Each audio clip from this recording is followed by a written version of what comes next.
हरिपुर गांव में सोनम अपने माता पिता के साथ रहती थी। सोनम के पिता रेलवे में सरकारी नौकरी करते थे, लेकिन उन्हें जुए की बुरी लत लगी हुई थी।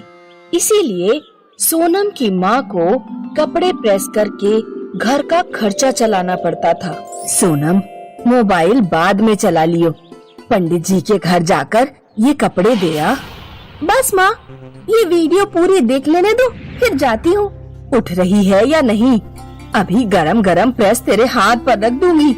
पूरे दिन यूट्यूब में ही घुसी रहती है। अरे क्या हो गया? उसे क्यों डांट रही हो? तुम तो कुछ ना बोलो तो ही सही। अगर तुम बेशरम की तरह जुए में पैसा ना उड़ाओ तो मुझे ये प्रेस का धंधा करना ही क्यों पड़े। इतना भी दिखाई नहीं देता कि लड़की जवान हो गई है, उसकी शादी वादी का इंतजाम करें। अरे हो जाएगी शादी, तू चिंता क्यों करती है? सोनम कपड़े पहुंचाने पंडित के घर पहुंचती है। पंडित जी के बेटे कौशल की आदत अच्छी नहीं थी। वो हमेशा सोनम को छेड़ने के मौके ढूंढता रहता था। अरे सोनम, तेरे बाप तुझसे इस उम्र में भी काम कराते हैं। अगर उनके पास तेरे ब्याह के लिए पैसे नहीं हैं, तो मुझसे ब्याह कर ले। नहीं करूंगी शादी तुझ जैसे लफंगे से। क्या कहा तूने मुझे? लफंगा? कौशल अपने दोस्तों के सामने सोनम को बहुत बुरा भला कहता है और उसकी चोटी खींच देता है। सोनम रोती हुई घर पहुंचती है और सारी बात अपने पिताजी को बताती है। उस पंडित के लड़के की इतनी हिम्मत! अभी जाकर बताता हूँ उसे। सोनम के पिता गुस्से में कौशल के पास जाते हैं और कौशल को एक जोरदार थप्पड़ लगाते हैं। मेरी बेटी से दूर रहना। कौशल गुस्से से पागल हो जाता है। वो कुछ जुआरियों को पैसे देकर कहता है, उस सोनम के बापू को हमेशा के लिए ठिकाने लगा देना। उस रात सोनम के पिताजी जुआ खेल रहे थे तो कुछ जुआरी उनसे भिड़ गए। उन्होंने सोनम के पिता के सारे पैसे छीन लिए और उन्हें नदी में फेंककर गांव से भाग गए। अगले दिन गांव की एक औरत ने सोनम के घर आकर खबर दी कि उसके पिता की लाश नदी किनारे पड़ी हुई है। सोनम और सोनम की माँ दौड़ते हुए नदी किनारे पहुँचते हैं। माँ, पिताजी को जरूर उस पंडित के लड़के कौशल ने मरवाया है। सोनम की माँ के मन में डर बैठ जाता है कि कहीं पंडित का लड़का सोनम के साथ भी कुछ गलत ना करे। इसीलिए वो दूर गांव में एक लड़का खोजकर सोनम की तुरंत शादी कर देती है। शादी के बाद सोनम को पता चलता है कि उसका पति विपिन पियक्कड़ है। वो अक्सर रात को गांव के नाले में पड़ा मिलता। सोनम को रोजाना उसे घर तक उठाकर लाना पड़ता। विपिन घर पर कोई पैसा नहीं देता था। एक दिन सोनम की सास ने सोनम से कहा, बहू, मैंने सोचा था कि मेरा बेटा शादी के बाद सुधर जाएगा, लेकिन ऐसा नहीं हुआ। अब तुम्हें ही घर संभालने के लिए कुछ करना होगा। सोनम YouTube पर वीडियो देखती हुई बड़ी हुई थी, तो उसने सोचा क्यों ना मैं एक YouTube चैनल खोल लूं।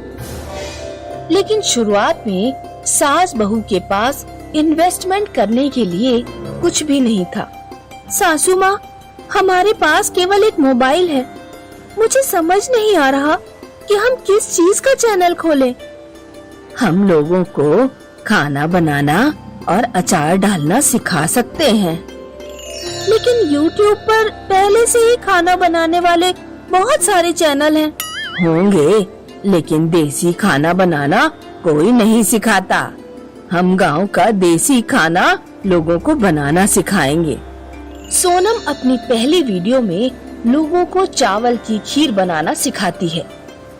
सोनम की पहली वीडियो को अच्छा रिस्पांस मिलता है और बहुत सारे लोगों के कमेंट्स भी आते हैं। फिर तो सोनम पूरी, आलू गोभी, कचौड़ी, डोसा, इडली और बाजार के लड्डू सभी वीडियो बनाकर अपने चैनल पर डाल देती है।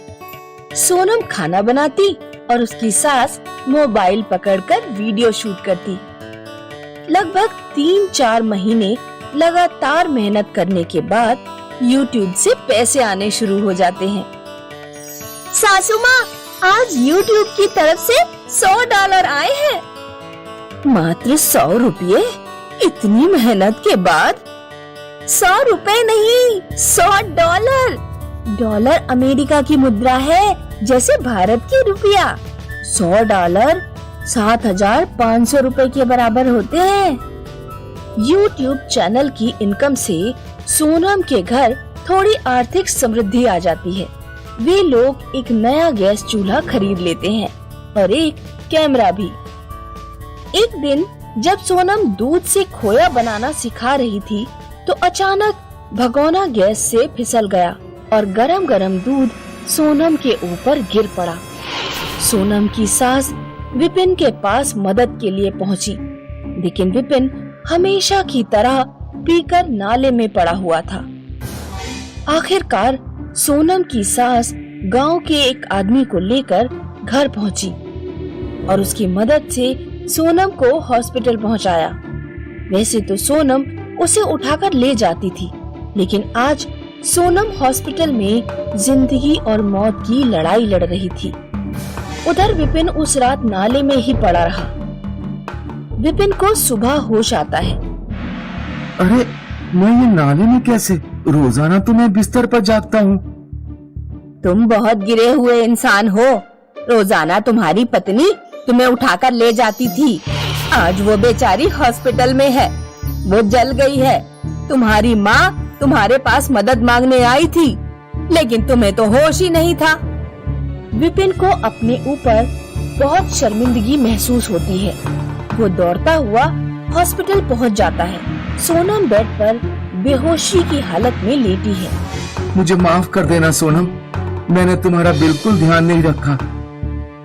2 दिन बाद सोनम को होश आ जाता है। मैं अपने व्यवहार पर बहुत शर्मिंदा हूँ। मैंने पीना छोड़ दिया है। अब मैं भी YouTube चैनल पर वीडियो बनाने में तुम्हारी मदद करूँगा। चलो, मेरा जलना किसी काम तो आया। कुछ दिनों बाद सोनम ठीक होकर घर लौट आती है। अब सोनम, विपिन और सासू माँ तीनों मिलकर चैनल पर काम करने लगे और खुशी खुशी अपना जीवन बिताने लगे।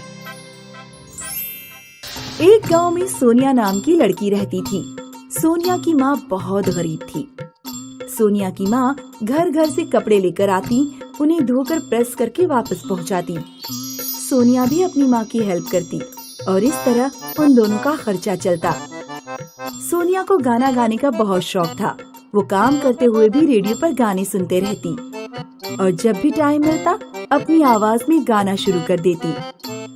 एक दिन सोनिया ने अपनी माँ से कहा, माँ मुझे एक स्मार्टफोन दिला दो, मैं अपनी आवाज लोगों तक पहुँचाना चाहती हूँ। तेरा दिमाग खराब हो गया है क्या? तेरी शादी के लिए पैसे इकट्ठे करूँ या तुझे स्मार्टफोन दिलाऊं? मेरे पास स्मार्टफोन के लिए पैसे नहीं है। अगले दिन सोनिया अपनी फ्रेंड से एक सिलाई मशीन मांग लाती है और कपड़े सिलने का काम भी शुरू कर देती है। थोड़े दिनों में सोनिया के पास इतने पैसे हो जाते हैं कि वो एक स्मार्टफोन खरीद लेती है और टिकटॉक पर वीडियो बनाने लगती है। एक दिन सोनिया की माँ जब घर पर आती है तो सोनिया टिकटॉक पर वीडियो बनाने में व्यस्त होती है। तू गाना गाने में लगी है और कपड़ों पर प्रेस कौन करेगा? ये गाना वाना छोड़ दे, कल मैं तेरे लिए लड़का देख कर आऊंगी। मैं अभी शादी नहीं करना चाहती। तो क्या करना चाहती है? गाना गाने वाली बनना चाहती है? तेरी उम्र निकल गई तो फिर तुझसे कोई शादी भी नहीं करेगा। सोनिया की माँ सोनिया की शादी कर देती है। ससुराल जाकर सोनिया टिकटॉक पर वीडियो बनाना नहीं छोड़ती। एक दिन सोनिया के ससुर अपने बेटे से कहते हैं, अरे तेरी बहू गाना गाती है, टिकटॉक पर वीडियो बनाती है, गांव भर में हमारी बदनामी हो रही है। नई नई बहू को ऐसे काम करने चाहिए, तो उसे समझाता क्यों नहीं है? पिताजी मुझे इस बारे में कुछ नहीं पता। तो अब तो पता लग गया। सोनिया का पति सोनिया से जाकर कहता है, पिताजी बता रहे थे कि तुम टिकटॉक पर गाना गाकर वीडियो बनाती हो। हाँ मैं बनाती हूँ, मुझे बचपन से ही गाना गाने का शौक है। अरे लेकिन आस पड़ोस वालों का तो सोचो, तुम अब हमारे परिवार की बहू हो। देखो, जिस तरह तुम्हें खाना खाने, पानी पीने की जरूरत होती है, उसी तरह मुझे गाना गाने की जरूरत है। ये मेरी जिंदगी का हिस्सा बन गया है। मैं संगीत को अपनी जिंदगी से अलग नहीं कर सकती। सोनिया के ससुर सोचते हैं कि ये ऐसे नहीं मानेगी। एक बार जब रात में सोनिया सो रही होती है तो सोनिया के ससुर सोनिया का फोन उठाकर गांव की नदी में फेंक आते हैं। सुबह को जब सोनिया को फोन कहीं नहीं मिलता तो वो रोने लगती है। हे भगवान, मेरा फोन कहीं नहीं मिल रहा। मैं टिकटॉक पर वीडियो कैसे बनाऊंगी? अरे रो क्यों रही हो? मेरे साथ खेत पर काम करने चलो। वैसे भी हमारा खेत जमींदार के पास गिरवी रखा हुआ है। मुझे तो समझ नहीं आ रहा कि खेत को कैसे छुड़ाया जाए। मजबूरी में सोनिया को खेत पर काम करने जाना पड़ता है। एक दिन टिकटॉक कंपनी की तरफ से सोनिया के पास एक पार्सल आता है। उसमें एक लेटर भी होता है जिसमें लिखा होता है, टिकटॉक पर आपके 2 लाख फॉलोअर्स हो गए हैं। आपकी आवाज लोगों को बहुत पसंद आ रही है। हम आपको एक नया मोबाइल गिफ्ट कर रहे हैं। कृपया वीडियोस बनाते रहें। अपने नए मोबाइल से सोनिया और भी वीडियोस बनाती है और धीरे धीरे एक दिन ऐसा आता है कि वो टिकटॉक पर सबसे बड़ी स्टार बन जाती है। एक दिन एक म्यूजिक प्रोडक्शन कंपनी की तरफ से सूट बूट पहने एक आदमी आता है और कहता है, सोनिया, आपकी आवाज लोगों को बहुत पसंद आ रही है। मैं आपको 20 लाख का चेक देने जा रहा हूँ। आप हमारी कंपनी के लिए गाना रिकॉर्ड कीजिए। सोनिया वो पैसे अपने पति और ससुर को देते हुए कहती है, अब आप अपना खेत आसानी से जमींदार से छुड़ा सकते हैं। मुझे माफ कर दो बेटी, मैंने तुम